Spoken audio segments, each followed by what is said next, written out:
hanya oleh A. Ahmad Yani. Jenderal yang dikenal keras ini, menyerah, dan menurut. Begitulah cerita tentang hubungan Jenderal Ahmad Yani dengan Jenderal Sumitro.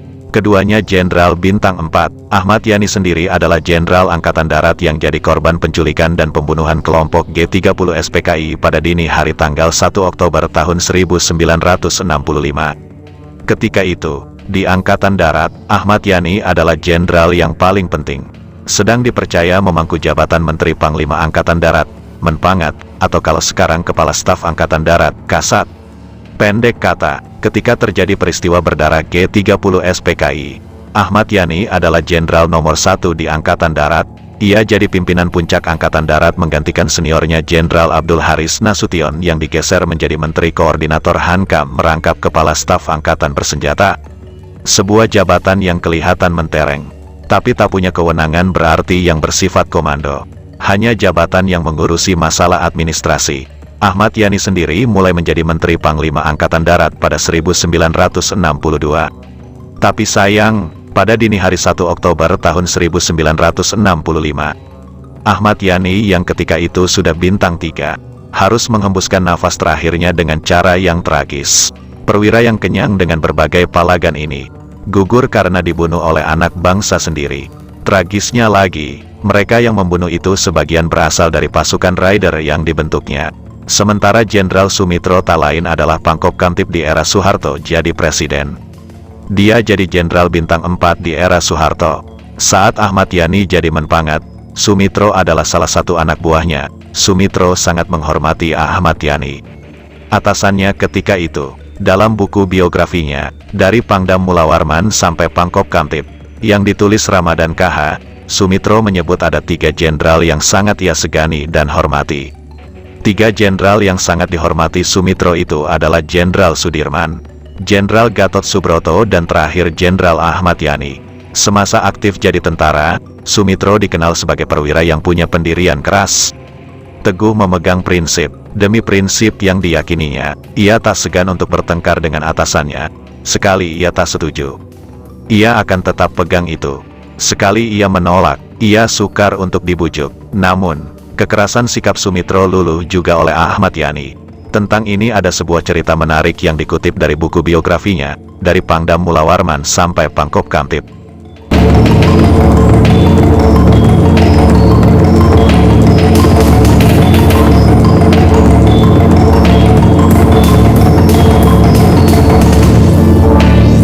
Dalam buku biografinya, Sumitro bercerita, ketika sepulang dari pendidikan militer di Jerman, ia kembali berkumpul dengan keluarganya. Kemudian, kata Sumitro ketika sedang enak-enaknya ngumpul dengan keluarga setelah meninggalkan mereka 2 tahun lamanya karena mendapat pendidikan tambahan di Jerman Barat. Ia dapat panggilan. Waktu itu saya, yang berdinas di Jakarta menjadi ketua Dewan Perencana, sedang ada di Bandung di tengah keluarga. Karena ada acara hitanan anak saya yang tertua.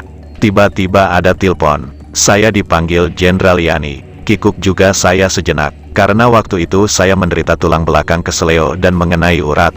Sakitnya setengah mati. Hingga jalan pun masih harus miring-miring mencoba menghindari rasa nyeri. Walaupun demikian tak urung saya segera juga memenuhi panggilan itu, tutur Sumitro. Dengan jalan yang masih miring, Sumitro pun lalu pergi ke rumah Jenderal Yani. Karena Menteri Panglima Angkatan Darat itu tak ada di kantornya.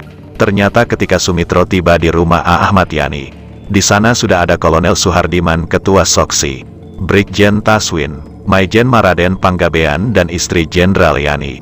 Dalam pertemuan itu, sambil bergurau, segera Jenderal Yani berkata kepada istrinya dalam bahasa Jawa, Bu, lihat Mitro wetengi, weteng Panglima, wah kuping saya jadi merah. Kok nyebut-nyebut Panglima, apa maksudnya? Saya sudah dapat menerka maksudnya. Betul juga, kata Sumitro. Setelah berkata sembari guton itu, Jenderal Yani meneruskan omongannya.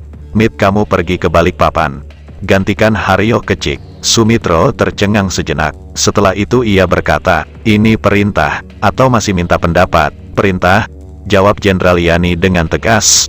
Kata Sumitro, namanya prajurit. Ya, harus menurut perintah. Hidup prajurit itu ditentukan oleh perintah.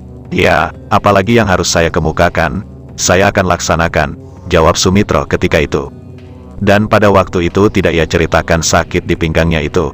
Kelihatan waktu itu Jenderal Yani bersikap tegas sekali. Saya tahu, Jenderal Yani itu loyal pada atasan, punya pendirian, dan hangat pada bawahan. Ia tidak punya rasa benci, atau sakit hati atau dendam. Jauh dari sifat-sifat itu, ia cepat mengambil keputusan dengan kadar kualitas yang tinggi. Cepat menyerap dan menganalisa masalah. Jawaban, ya, atau tidak selalu dengan alasan yang mantap. Ia senang mempercayai pembantu-pembantunya.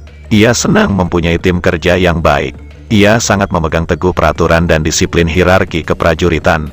Buat saya Jenderal Yani adalah seorang atasan dan seorang kawan, tutur Sumitro.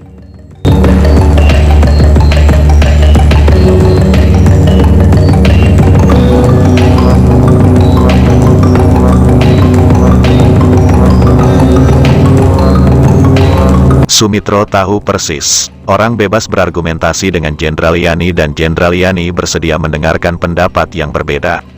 Tapi kalau sudah diambilnya keputusan, semua harus tunduk kepada keputusan itu. Waktu itu, Sumitro masih ingat wajah Maijen Panggabean. Rupanya Panggabean juga belum tahu bahwa Sumitro akan ditempatkan sebagai Panglima di Kalimantan Timur. Itu saya ketahui kemudian dari pembicaraan dengan Jenderal Yani waktu itu. Padahal waktu itu Panggabean sudah jadi pangko Anda di Kalimantan, kata Sumitro. Menurut Sumitro, ia mengerti mengapa pimpinan Angkatan Darat mau menarik Brigjen Suharyo.